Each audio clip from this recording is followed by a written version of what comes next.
Hello dear friends. Medical രംഗത്തെ മുഖ്യധാര medical കോഴ്സുകളല്ലാത്ത സാധാരണ കോഴ്സുകളെയും പാരാമെഡിക്കൽ കോഴ്സുകളെയും പരിചയപ്പെടുത്തുന്ന ഈ പരമ്പരയിൽ ഇന്ന് ഞാൻ അപ്ലോഡ് ചെയ്യുന്ന 8ാമത്തെ വീഡിയോയാണ് ബാച്ചിലർ ഓഫ് അനസ്തീഷ്യ ടെക്നോളജി എന്ന കോഴ്സിനെ പറ്റി. ബാച്ചിലർ ഓഫ് അനസ്തീഷ്യ ടെക്നോളജി എന്നത് ഒരു ബിരുദ കോഴ്സാണ്. ഇത് വിദ്യാർത്ഥികളെ സർജറി റിലേറ്റഡ് ആയിട്ടുള്ള നടപടിക്രമങ്ങളെയും അനസ്തീഷ്യോളജിസ്റ്റുകളെ സഹായിക്കുന്നതിന് പരിശീലിപ്പിക്കുകയും ചെയ്യുന്ന ഒരു ബിരുദ കോഴ്സാണ്.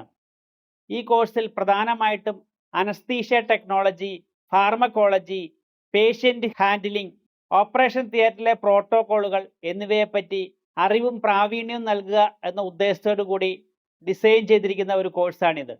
ഈ കോഴ്സിൻ്റെ പ്രധാന ഫോക്കസ് ഏരിയകൾ ഏതൊക്കെയെന്ന് പരിശോധിച്ചാൽ അനസ്തീഷ്യ ടെക്നോളജി, അനസ്തീഷ്യയുടെ പ്രയോഗവും അതിൻ്റെ ഫലവും മനസ്സിലാക്കുക എന്നുള്ളതും, ഫാർമക്കോളജി, അനസ്തീഷ്യയ്ക്ക് ഉപയോഗിക്കുന്ന മരുന്നുകളും അവയെപ്പറ്റിയുള്ള പഠനവും, പേഷ്യൻ്റ് ഹാൻഡിലിംഗ്, ഓപ്പറേഷൻ തിയേറ്ററിൽ ശസ്ത്രക്രിയയ്ക്കിടയിൽ ഒരു രോഗിക്ക് വേണ്ട ജീവൻ രക്ഷാ ഉപകരണങ്ങളുടെ പ്രവർത്തനങ്ങൾ നിരീക്ഷിക്കുക എന്നുള്ളത്, ഓപ്പറേഷൻ തിയേറ്റർ മാനേജ്മെൻറ്റ്, ശസ്ത്രക്രിയാ ഉപകരണങ്ങൾ, സ്റ്റെറിലൈസേഷൻ, അവയുടെ സേഫ്റ്റി എന്നിവയെക്കുറിച്ച് വേണ്ട അവയർനെസ് നേടുക എന്നുള്ളത്, എമർജൻസി പേഷ്യൻ്റ് ഹാൻഡിലിംഗ്, അനസ്തീഷ്യ പ്രയോഗത്തിനും അതിനുശേഷവുമുള്ള ഡ്രോബാക്കുകളെ പറ്റി വിശകലനം ചെയ്യുക എന്നുള്ളത്.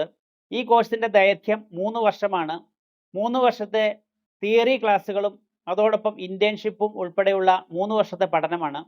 ഈ കോഴ്സിൻ്റെ യോഗ്യതകളെക്കുറിച്ച് പരിശോധിച്ചാൽ 10+2 സ്കൂളിംഗ് സിസ്റ്റത്തിൽ ഫിസിക്സ്, കെമിസ്ട്രി, ബയോളജി എന്നിവ പഠിച്ചിരിക്കണം. ഇനി പഠനത്തിനായി വിദേശ യൂണിവേഴ്സിറ്റിയാണ് തിരഞ്ഞെടുക്കുന്നതെങ്കിൽ ലാംഗ്വേജ് പ്രൊഫഷൻസി യോഗ്യതകൾക്ക് നിർദ്ദിഷ്ട യോഗ്യതകൾ നേടിയിരിക്കണം. ഇനി ഈ കോഴ്സുമായി ബന്ധപ്പെട്ട തൊഴിൽ സാധ്യതകൾ ഏതൊക്കെയെന്ന് പരിശോധിച്ചാൽ അനസ്തീഷ്യ ടെക്നീഷ്യൻ, അനസ്തീഷ്യ പ്രയോഗത്തിനും പേഷ്യൻ്റ് ഹാൻഡിലിംഗിലുമായി ബന്ധപ്പെട്ട കാര്യങ്ങളിൽ അനസ്തീഷ്യോളജിസ്റ്റുകളെ സഹായിക്കുക എന്നുള്ളത്, ഓപ്പറേഷൻ തിയേറ്റർ അസിസ്റ്റൻ്റ്, ശസ്ത്രക്രിയാ സമയത്ത് സർജിക്കൽ ടീമുകളെ സഹായിക്കുക എന്നുള്ളത്, intensive care technician, intensive care യൂണിറ്റുകളിൽ രോഗികളെ നിരീക്ഷിക്കുക എന്നുള്ളത്, പെയിൻ മാനേജ്മെൻറ്റ് സ്പെഷ്യലിസ്റ്റ്, വേദന നിവാരണ ക്ലിനിക്കുകളിൽ പ്രവർത്തിക്കുകയും ഒരു രോഗിക്ക് വേണ്ട പരിചരണത്തിൽ വേണ്ട മാർഗനിർദ്ദേശങ്ങൾ നൽകാൻ സ്പെഷ്യലിസ്റ്റിനെ സഹായിക്കുക എന്നുള്ളത്. ഈ കോഴ്സിൻ്റെ ഘടനയെപ്പറ്റി പരിശോധിച്ചാൽ 3 വർഷത്തെ തിയറി, പ്രാക്ടിക്കൽ എന്നിവ സംയോജിപ്പിച്ചുകൊണ്ടുള്ള ഒരു പഠന രീതിയാണ്. ഈ കോഴ്സിൻ്റെ പ്രധാന വിഷയങ്ങൾ ഏതൊക്കെയെന്ന് പരിശോധിച്ചാൽ അനാറ്റമി ആൻഡ് ഫിസിയോളജി, അനസ്തീഷ്യയുടെ ബേസിക് ആൻഡ് ഫാർമക്കോളജി, ശസ്ത്രക്രിയാ നടപടിക്രമങ്ങളും ഉപകരണങ്ങളുടെ പരിജ്ഞാനവും, പേഷ്യൻ്റ് ഹാൻഡിലിംഗ് ആൻഡ് മോണിറ്ററിംഗ്, ഒരു ഓപ്പറേഷൻ തിയേറ്ററിലും ക്രിട്ടിക്കൽ കെയർ സെൻ്ററുകളിലും പേഷ്യൻറ്റിനെ നിരീക്ഷിക്കുക എന്നുള്ളത്, അനസ്തീഷ്യ ഉപകരണങ്ങളുടെ പ്രവർത്തനവും അവയുടെ സർവീസിങ്ങും. അതോടൊപ്പം ഈ കോഴ്സിനോടനുബന്ധിച്ചുള്ള ഐച്ഛിക വിഷയങ്ങൾ ഓരോ യൂണിവേഴ്സിറ്റിക്ക് അനുസരിച്ച് വ്യത്യാസപ്പെടാം. പ്രധാന ഐച്ഛിക വിഷയങ്ങൾ നമുക്കൊന്ന് പരിചയപ്പെടാം. Advanced anaesthesia technology, pain management, emergency care and trauma care. അതോടൊപ്പം ഈ കോഴ്സിൻ്റെ എല്ലാ ഘട്ടത്തിലും പ്രാക്ടിക്കൽ ട്രെയിനിങ്ങും ഉണ്ടായിരിക്കും. ഓപ്പറേഷൻ തിയേറ്ററുകളിലും ക്രിട്ടിക്കൽ കെയർ യൂണിറ്റുകളിലുമുള്ള പരിചയം. ഈ കോഴ്സിൻ്റെ പ്രധാന ഘടകമായിട്ടുള്ള ഇൻറ്റേൺഷിപ്പ് അവസാന വർഷത്തിൽ ആശുപത്രികളിലോ സർജിക്കൽ സെൻ്ററുകളിലോ നിർബന്ധമായിട്ടും ചെയ്യേണ്ടതായിട്ടുള്ളതാണ്. ഇനി ഈ കോഴ്സ് ഓഫർ ചെയ്യുന്ന വിദേശ യൂണിവേഴ്സിറ്റികൾ ഏതൊക്കെയെന്ന് പരിശോധിക്കാം.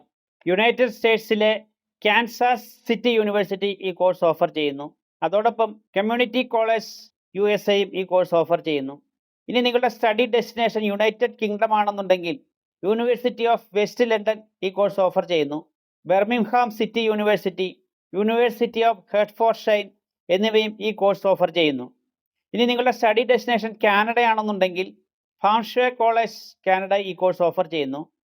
മെക്കനർ ഇൻസ്റ്റിറ്റ്യൂട്ടും ഈ കോഴ്സ് ഓഫർ ചെയ്യുന്നു.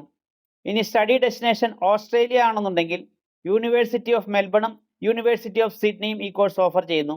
ഇനി സ്റ്റഡി ഡെസ്റ്റിനേഷൻ ജർമ്മനി ആണെന്നുണ്ടെങ്കിൽ ടെക്നിക്കൽ യൂണിവേഴ്സിറ്റി ഓഫ് മ്യൂണിച്ച് ഈ കോഴ്സ് ഓഫർ ചെയ്യുന്നു.